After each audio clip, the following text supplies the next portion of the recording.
Hello everyone, this is Shelley from Koala Knits and Knacks. Thank you for joining me. In this tutorial I'm going to show you how to make this wonderful beanie with a snowflake duplicate stitch. Once you get your Addi 46 needle or your Sentro 48, whichever one you choose to use, and your yarn. I used 4-weight Craftsmart yarn in dark taupe and in mushroom. Once you get that ready, join me and let's start our project. Okay, we're going to start with our color 1. For me, that's Craftsmart yarn in dark taupe. We're going to bring our last white and our first black needle in line with our yarn feeder here. And then we're going to put our tail in the center. We're going to go in front of that first black needle, behind the next, in front and behind, all the way around. This is what we call our long tail cast on. Okay? So in front and behind, all the way around until we get to the end. And then it should be behind the last white needle. There we go. And when it's behind that last white needle, you're going to open your yarn feeder. You're going to insert your yarn, close the guide, set your counter to 0, which I usually do halfway around, but when I'm filming, I always forget to say that. So we're going to set our counter to 0, and then we're going to get ready to go. And we're going to knit 15 rows of this color, okay?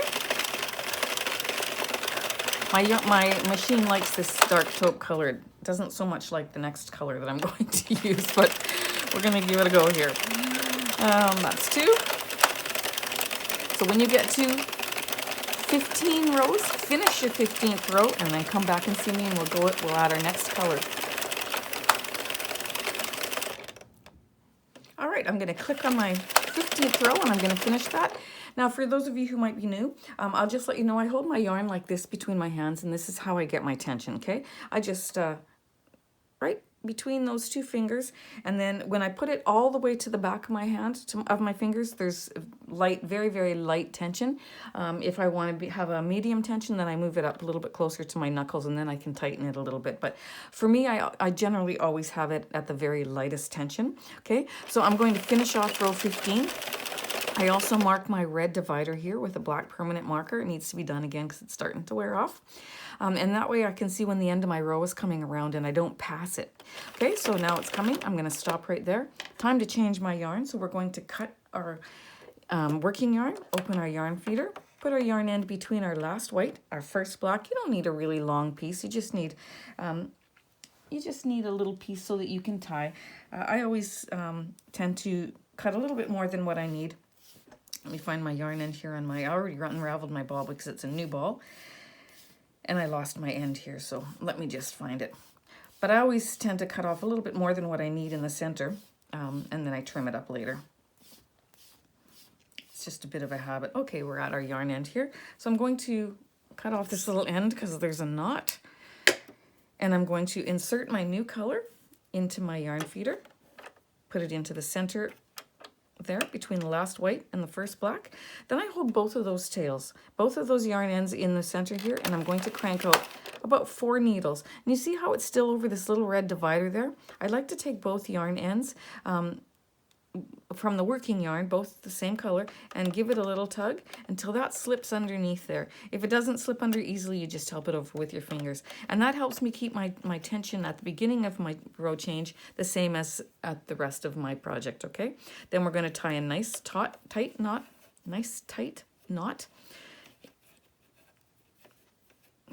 to hold that. Okay, just like that, and then I always snip it off. I don't usually let long ends hang in there like that. Sometimes they'll peek through your project, so I always cut them off.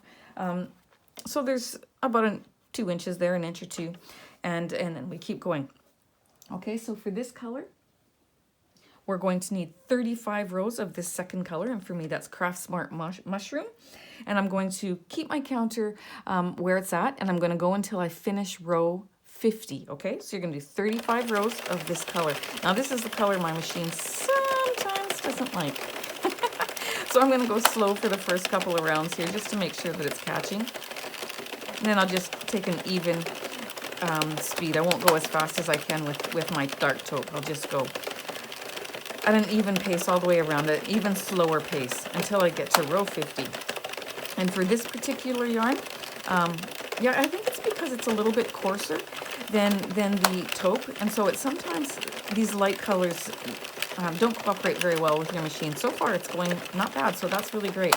I know the ivory, oh forget it, I won't even work with it anymore. The ivory is a beast. Okay, so I tucked a stitch there, and I tucked a stitch here and here. So I'm going to go ahead and I'm going to fix this tucked stitch just because. Let me grab my stuff here. I will show you how to do that. However, I do have a video. Now, because I didn't get far past here, all I have to do is take this one and move that little loop over those two red teeth, and that one's done. But this one you can see was a tucked stitch because there's two loops over those red teeth. So I'm going to take that out. I'm going to take my hook and I'm going to take that one off. Then I'm going to take the second one off. Okay. Then I'm going to grab my crochet hook. I'm going to go underneath this first one. I'm going to pick up that loop. I'm going to take that loop and go through. So I always count that as one. And then pick up that bar again and go through, and that's two. So if you're counting 1, 2, you'll always get it. Now I do this slower on how to fix a tuck stitch. If you want to see the video on my machine, on my channel, you can look that up, and then I will explain that to you a little and show you a little bit slower, okay? And so then what I'm going to have to do with this yarn, because it's giving me some troubles, is I'm going to have to actually take my hand and make sure that the rows pull down. Just like that. Make sure that as this is feeding by, that this loop goes over those two red teeth before this needle passes through it, okay? And sometimes that's only tension. This was a tucked stitch too, so I'm going to fix that one. And then this one here was a tucked stitch. I'm going to fix that one. And then I'm going to just put pressure on it as I go the rest of the way around. Now, that's how you fix them. Now I'm glad that happened so that you can see how I go ahead and fix those, but I'm not going to give up. I'm going to keep on with my project. I'll fix those 3 and then I'll get to row 50 without having any more tuck stitches, because I'm going to put some pressure on it and go a little bit slower. So go ahead and finish your second color until you get to the end of row 50 and see me back. Okay, I'm on the 50th row and I'm going to finish that row and say goodbye to this mushroom yarn for I'll finish this project with it, but I've come to terms with the fact that some Craftsmart yarns, any brand that you choose, are just not meant for this machine. Now, sometimes we say, well, it's because they're static in the house, or there's this or there's that, but I truly believe that a lot of the reasons why our yarn is not working in our machines and why we're getting tuck stitches is because we're choosing a yarn that's not meant for our machine. I can use many colors of Craftsmart yarn, even in the Bernat yarn. There's colors that you can use and there's colors that you can't use. If you take a few, just grab your ball of yarn when you're in the store. Grab the ball of yarn and feel it. Just rub your hand across it like this. If it feels soft, it's likely going to work in your machine. If you take one like this and it feels coarser, there's a difference. If it feels coarser, it's going to catch on your machine. These needles are going to have a hard time bringing it through the loop, and that's when you're going to get your tuck stitch. So I really think that's part of the problem. We have to be more kind to our machines and choose yarn that is better suited for them, or our little Addi will scream at us and say, nope, don't like that one. Okay, so we're going to we finished our row 50 up to row 50, so that's 35 rows of our mushroom. We're going to open our yarn feeder. We're going to put it between the last white and the first black needle, and we're going to grab our first color again. Yay, I like my taupe. And we're going to, let me just check my chart. We're going to do 40 rows of this. Now we're at our cuff. I always do 40 rows of my cuff color, just so you know. Okay, so we're going to do 3 or 4 needles. I'm going to take my working yarn on both ends, give it a little pull. This one I have to help under. You can even feel the difference. And maybe you can even see it in the camera. Look at the difference. These are both 4-weight yarns. But the taupe one is much thinner because it's softer. So look for that when you're looking for your yarns. And even though you love the color, avoid it. I have quite a few, like I think 3 or 4 balls of this mushroom color yarn left, but you know what, that's no problem for me because I'll just use it for crocheting. Like it's a great color to crochet with as well. So I'll just save it for that, and I will use the yarns that my machine likes when I'm making projects on it. Okay, so I'm going to knit 40 rows of this, and for my first row I have to help it again because I'm still going through these mushroom colored loops. Okay, so I'm going to do 40 rows of my taupe color, and that will take me to row 90 on my counter, and I want to finish row 90. Okay, almost around this first row, and then I can stop helping it. Okay, I don't mind when I'm doing a hat or something like that that doesn't take too many rows. Then I don't mind helping it along like that, because look, it just turned out beautiful, regardless of the little bit of help that it needed. Okay, but if I'm doing a blanket or something, there's not, like, I've been there, done that, not going to do it anymore. It just takes way too much time. Okay, so now I'm going to keep knitting, and you see the difference. I can just go to town with this one because it's meant for my machine. My machine loves it. And I'm going to keep knitting till I get to row 90. I'm going to finish row 90, and then I'll see you back. Okay? I love my taupe.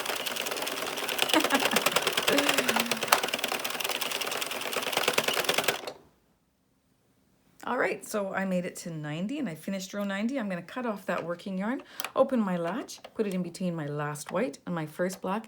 Now, by the way, if you run out of yarn partway through a row, don't panic. All you have to do is do it the same way you've done a color change and join it. That happened to me, and I don't know if you can, it's over on this far end of my machine, so you probably can't see it. So you do it just like you do a color change, but it doesn't matter what needle you do it in. Needles, you do it in between, and then you tie it off, and you just keep going. Okay, and that's what I had to do because I ran out of my ball at yarn 88. So okay, so I put that in the middle. Then I'm going to change over. I'm going to grab my mushroom color, insert that into my yarn guide. I'm going to hold both ends, do 4 needles. I'm going to pull that, help that one underneath. Again, I'm going to tie a double knot. So it's really tight. And I'm going to take my scissors and I'm going to trim that so it's not so long.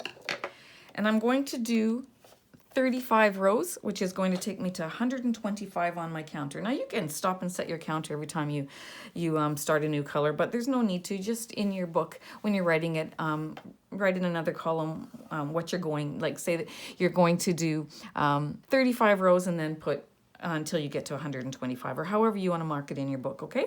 And I'm going to go around until I get to row 125. Of course, I'm going to go a lot slower for my first round and every round after that with this particular yarn. But if you're using whatever color yarn you're using, if it's working fine in your machine, then you just go to town and get it done till you get to row 125, okay? And when I get there, I'll see you back. Okay, I made it to row 125. It didn't take too long. Actually, I had beautiful stitches and even tension all the way around, and it worked out fine, actually. Okay, and I'm going to take my first color again, my dark taupe. I'm going to insert it into my yarn feeder in between my last white, my first black. I'm going to do 3 or 4 needles. Take both ends of my working yarn, pull it again. I'm going to help that little guy over there. Then I'm going to give this a double knot.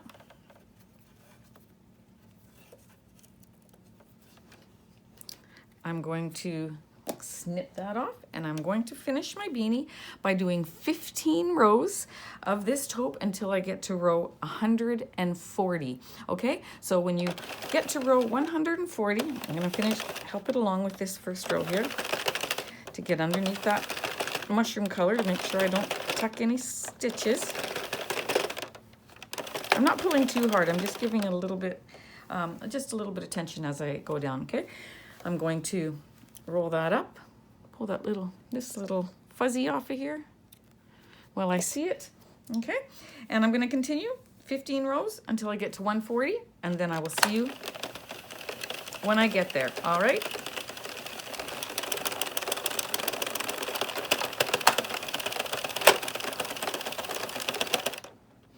All right, made it to the end. Now I'm going to cut off about a foot this time. Because we're going to do a long tail cast off. So I'll cut off about a foot from my yarn end. You can do a little bit more if you're more comfortable with a little bit longer. And then we're going to thread our needle, and we're going to do a long tail cast off, okay? So make sure your latch is closed so when your needles come around, it doesn't clip the end there and break a needle, okay? So we're going to rotate our machine till we get the first one. Then we're gonna get the second one. I do 4 or 5 before I start unwinding my machine, because if it falls off these little teeth, because it's tight, then you will drop a stitch, okay? Okay, now I can feel that there's enough slack in there for me to go ahead and take off more at once. So I'm going to go around like this, take them off, hold it with my thumb, off, thumb. Just like that, okay? If you're new and you're scared it's gonna fall off these red teeth, because if it does, you'll have a drop stitch, then just hold your finger over the one beside it while you're taking off your stitch, and then you won't risk dropping, okay? Pull that through. And we're gonna keep going till we get them all off.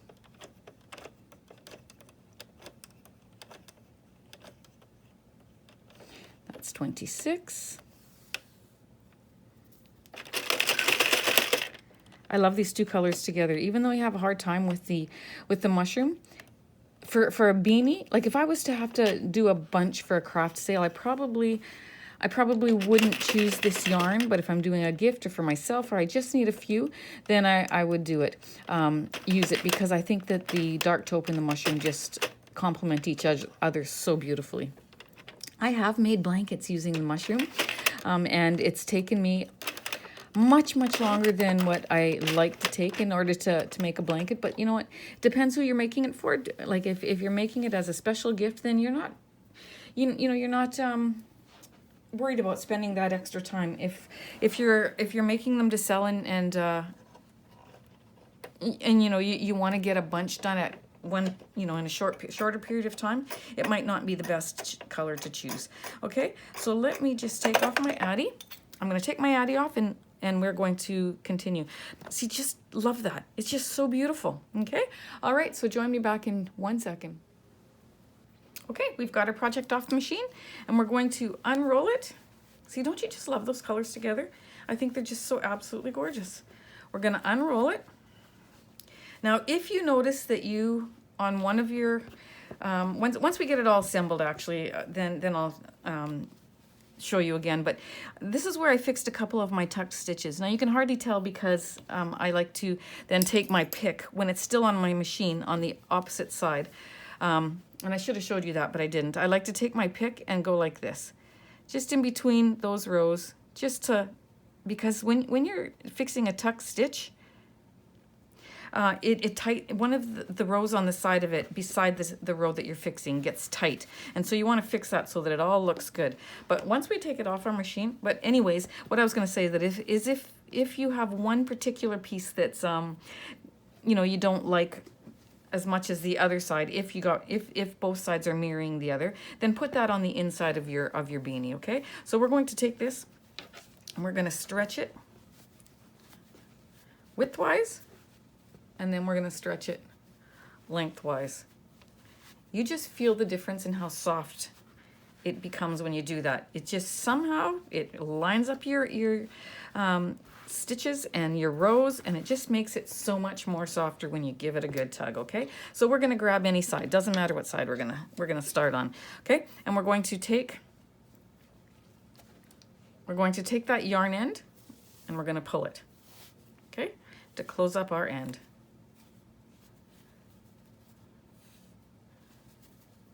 Gonna give it a good little pull. Now if it's way too long like mine is after you pull it, then you go ahead and cut it off and make it workable, okay? Don't cut it too short that you're gonna struggle with tying a knot with it after, but just make it so it's more workable. Then we're gonna go around the top row of stitches, okay? I like to go around for an adult beanie. I go around 2 or 3 times, and this is an adult beanie. You know what? Adult beanie, but it's also, we struggle so much with how many rows to do for different beanies, and I'm going to do a tutorial one of these days on all the different sizes of beanies. But I find even even a child, like an older child, and through their teens, this hat fits them. This beanie will fit them. They just have to roll up like a 12 or a 13-year-old, they'll roll up the brim just a little bit higher, which is okay too because it keeps their ears even that much warmer, right? And they'll have a wider brim, but the row count still works, okay? That's what I find anyways. So I'm gone around twice now. I'm going to just pick up 2 bars there, and I'm going to tie it off into a knot. I'm going to lose it off my needle there. Just let me grab it. And then I'm going to tie 1 more knot.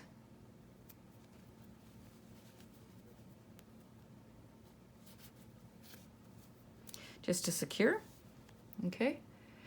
And then I'm going to take my hand and put it up the other end of my beanie, hanging on to this one because I want to, I'm going to put that through, okay? And with these needles, the thread likes to come out of that little hole very easily. So now I'm going to take this needle and I'm going to put it through the center there. I'm going to grab the point on the inside with my hand so that I don't snag my beanie. I'm going to pull that tight enough so that that little knot goes inside, okay? And then I'm going to pinch the top of that hat with my fingers. I'm going to pull it through, okay? I'm going to pull it through. Then I'm going to put my hands on the inside here and I'm just going to smooth it out. Okay, that's how I do it, just so it's nice and smooth. And then take my needle off that yarn end, add it to the other end, and we're going to do the same thing, making sure that that yarn end is outside of your beanie, okay? Do the same thing. I'm going to snip this off just a bit. Thread your needle, and we're going to close that up just like we closed the other side. We're going to go around 2 or 3 times, snugging that up as you go. Not pulling too tight because it's surprising how easily these yarn ends will actually break. Okay, so we want to be very careful when we're closing these ends. But this is going to be a beautiful beanie. Okay. All right, so when we've got that done, then I'm taking my needle off here. I'm going to grab that inside one, my first one, and I'm going to pull it up so that my 2 ends are snug against each other, okay? You're going to then tie a really firm knot. Again, this is where if you're going to break your yarn, this is where you're going to break it. So be very, very careful. And we're going to give that a good snug, and I always put 3, okay? Then another habit that I have is I put my hand back up in that hat and I hold just the inside layer with one hand and the outside with the other. And if I can feel a space, a looseness in there, which I can, then I'm going to take my yarn end, put it back on my needle. I'm going to go inside and I'm going to tie it off twice. Get that through there. It's tight. On the other side, okay? So take this one through. Make sure they're not traveling through the exact same space or they'll just fall out, okay? And then I'm going to put that one in there, put my beanie on the inside, and then I'm going to tie it off again. Now I felt that move up just a little bit, so it's a little bit snugger, okay? Then you can go ahead and cut these ends off. Put them back on your needle. I'm going to choose my longer needle this time.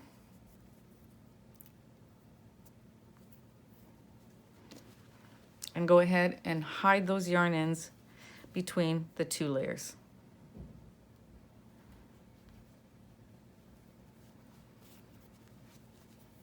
Snip them off. And there you have it, okay? Then I put my hands back in. I get it all smoothed out. Once you have it all smoothed out and your brim rolled up, it should look like this. And you've got a plain canvas for our snowflake. Can't wait to do that. But one thing I want you to see is that this is where my color change is, where the jog-in color change is, right? You will have that too.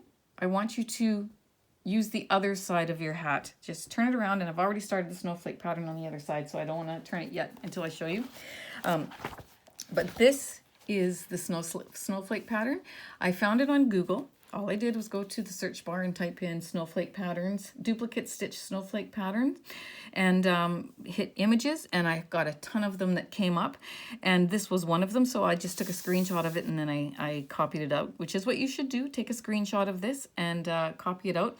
Our snowflake pattern is 13 rows in width and 17 rows deep, okay? So this is our middle stitch right here, this one right here. So I began my project already. I'm going to turn it over and show you. And there it is. I started it just so you can see. And there is about the middle row. So you're going to just count down, find your middle row, and just mark it so you know where to begin. And I always begin my duplicate stitch patterns by putting my middle stitch in. Even though I'm not going to continue there, I always put my middle stitch in, and then I work my way. I come down to the bottom, and I do this stitch, then I work my way across because there's only one row of height here, so I did this one, and then because I'm in this section, I did this one, and then I moved over to here. Okay, I moved over to this row here, and I go up. I go from right to left, from bottom to top. So I did my duplicate stitch here, then I did this one, then I did this one, then I traveled down to this. I did this stitch, this one. I traveled down to here. I did this one, and now I'm going to complete this one. And that's where I'm at. I also did a couple over on this side just so you can see the image of where it's going to go. It's a duplicate image. So this one here is this row. It looks like it's off-centered, but it's not. It's the same row. Okay, so ignore that. I just went over there. I thought maybe it would help you see the mirror image, but I didn't do enough stitches for you to see that, okay? So I'm going to now finish off this stitch, which on my pattern, let me just grab it here. On my pattern is this one, okay? So I'm going to take my pencil, wherever my pencil landed, okay? And just, I would encourage you to shade as you go in so that you know where you've left off, okay? So I'm going to finish that stitch, and then I'm going to let my yarn travel all the way over to here. I'm going to do this one, then I'm going to go here and do that row, and this row, and then while I'm here, I'll probably do that row and swing over and do this one. And that's how I do it. I try to go from right to left, from bottom to top as much as I can throughout the pattern. Now I could do this and go all the way up to here and do that, and then come all the way down and do that, and then come all the way up and then skip those, but there's too many stitches in between there. It's not far, you can do that, but I do a small section of going from right to left, bottom to top. And I do it that way throughout the pattern. Then I pick another small section and do it and get it done that way. So you do however is most comfortable for you. But if you need to learn how to do a duplicate stitch and you want it in slower motion, then you go ahead and look that up on my channel, and I will gladly show you how to do that, okay? But I'm going to take this out now because I don't need it. And I'm going to travel over. If I look on this top row where I am here, right here, I have one in between those two stitches, and then I have three. So I'm going to travel over to the third one, okay? So I know... and it's on the same row, so I know I'm going to go in here. This is the next stitch. This is the next row. And that's the one that I'm going to miss. And then I have three to do. So 1, 2, 3. Okay, so I know I'm going to come up to this point right here. Excuse me. To this point. Okay, now where was it? I dropped it down. 1, 2, 3. I'm going to come up to this point right here. So I'm going to go in here, doing it with my left hand, so bear with me. If I wasn't on camera, it would be easier because I'd be using my other hand. Okay, I'm going to go down into that point. If I can figure it out. There we go. And I'm going to come up there. This is just where I'm going to meet and tie off later, so pretend that's not there, okay? What I did was I went in off on the side here, and then started my stitch up there so that I have my tail here, which I will, when I get to the end of this project, I'll come back on and show you how I tie that off, okay? Oops, just snagged it again. Okay, so now that I'm in my position for the three that I need to do, there is only one in that row, so I'm going to do that one. Then I'm going to come here and do that one and that one, this one and that one, and then I'll work those with you. Okay, so I'm going to do I'm going to duplicate this stitch, so I'm going to miss it and go up to the next one, okay? Then I'm going to come down. I'm going to go into that next one, always with the wide end of the V at the top. That's the row. That's the rows that you use. You never go into one where the narrow end of the row of the stitch is at the top, okay? And so I need 3 across here, right? So I'm going to go up to there. I need 1 more.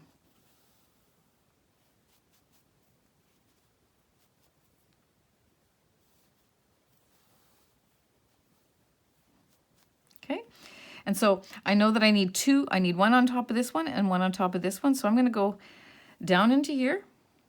I'm going to go back over into that next point of the stitch. I'm going to duplicate this stitch, so I'm going to miss it. I'm going to go up to this next one. And then I'm going to go over from right to left. I smooth out every stitch after I do it. Make sure that it's the same tension as all the other ones, okay? And I'm going to go in and I'm going to finish that stitch. Oops, see what I did there? I didn't miss it. I just went into the next one above. So you'll notice it when you're doing it. You'll see it looked like a very, very small stitch, and that's because I didn't miss this. I just duplicated it. So I'm going to go up to here and duplicate that stitch, and then I'm going to finish down there. Then I'm going to choose, before I go into there, I'm going to choose where I'm going to go next, and then go from bottom to top, right to left as much as possible. Okay, so that's how I'm going to complete my snowflake there. I'm going to go ahead and finish that, and when I have my pattern done, I'll come back and show you how I finish off. So you go ahead and finish as well. Now I chose to keep this to a 2-color beanie, but if you want to take a different color and make your snowflake a contrasting color to both of these colors that you chose, then that's perfect too. That would look beautiful. All right, so go ahead, finish your pattern, take a screenshot of this snowflake, draw it out, and then go ahead and finish your pattern and see me back. Okay, finished my snowflake. And I'm loving it. I think it looks beautiful. Now, I just wanted to show you what I do with my ends. I trail them down as far down here as I can get them. And then there is one little bar. You see that little bar? In between both tails. So make sure that you work it out so that you bring your ends up. So there's one little bar. You give it a tie. Don't tie it too incredibly tight with your first tie because it'll pull on whatever your last stitch was. And then you can tie a tighter knot. Just like that. And sometimes you can't get it too tight, but there, that's good enough.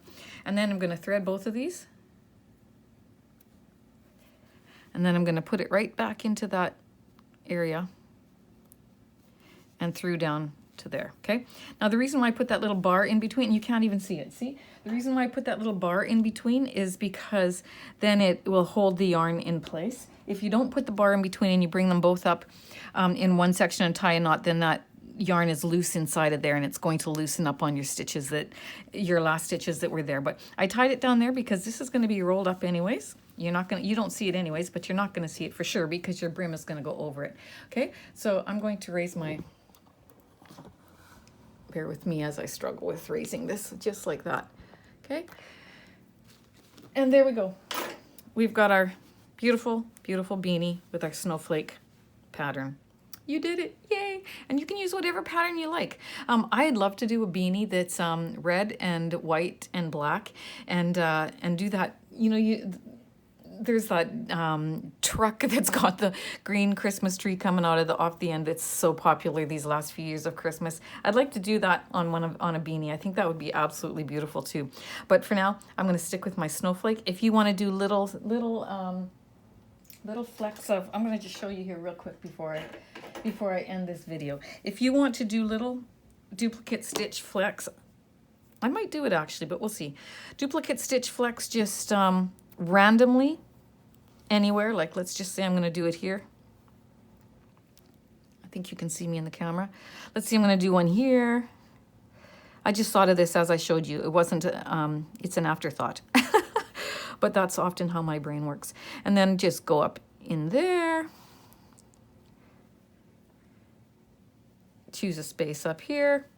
Like just random. Oops, I snagged that darn it all anyways.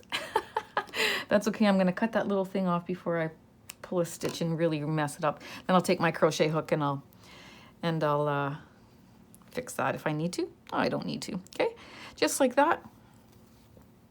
And put random duplicate stitches, not really close to your snowflake because you don't want to take away from the pattern, but just here and there.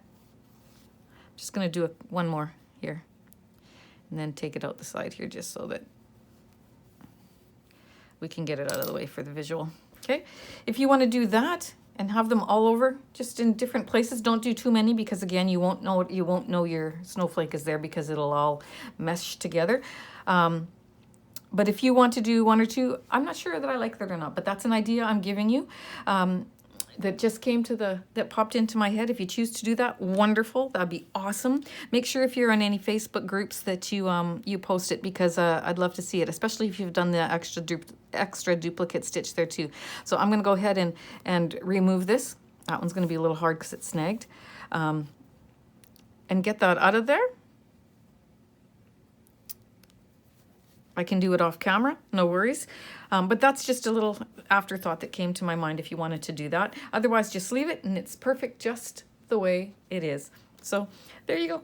Got your perfect little cute little snowflake beanie.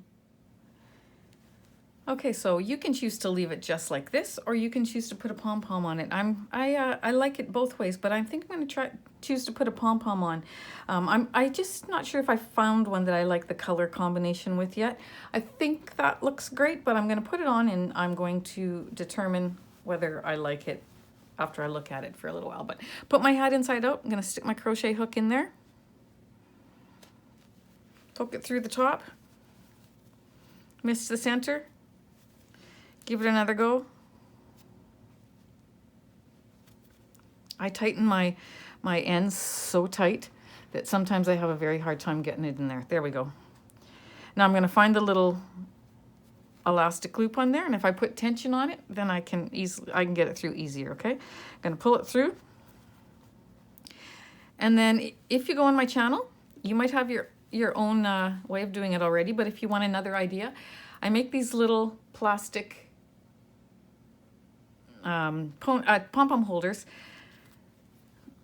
from the hard plastic cutting boards that you can get at the dollar store or anywhere, and so they go with any color because they just fit perfectly. Like they're clear. So go to my channel and look for that, and I'll show you how I make them. One thing that you need to do is round off these edges, like round off this edge, round off all the edges. On my video, I think that I had this sharp edge here, and I'm going to round this one off a little bit more because that's how I made them, but I'm going to round them all off and use them that way. But then blow dry your pom-pom for 10 or 15 seconds, and it makes a nicer look for you, and there you go. So there you have it. You've got your snowflake beanie with your pom. It's a removable pom-pom, so that's wonderful too. So you can choose to wear it with or without. All right, my friends, there you go. Well, there you have it. This clip shows the true color of the beanie. The one previous to this was the lighting was a little bit bad. So this is the color almost exact as to what I've made. And thank you so much for joining me in this tutorial. I hope you enjoyed making yourself one of these beanies with the snowflake duplicate stitched pattern. I hope it gave you some good inspiration for your next project with whichever stitch you choose to do. So thanks again for joining me. I sure appreciate having you as a part of my channel community. Please go ahead and subscribe to my channel if you haven't done so already. And yeah, we'll see you in the next video. Take care, my friends, and happy knitting.